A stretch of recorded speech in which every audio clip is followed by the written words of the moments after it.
This video shows you how to use the formatting icons on the toolbar within WYCIWYG.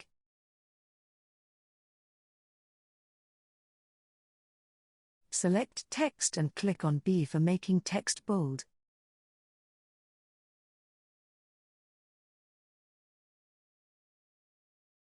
Select Text and click on I for making text italic. You can do the same for adding an underline, or making selected text subscript and superscript.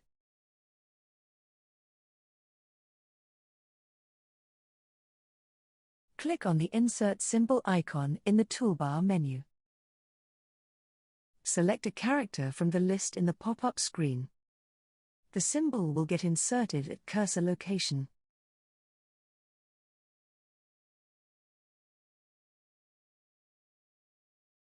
Select a heading. Go to the Paragraph Stars drop-down at the top. Key in a part of the new heading to find it in the drop-down, and apply the same to the selected text. You will see the change instantaneously in your document.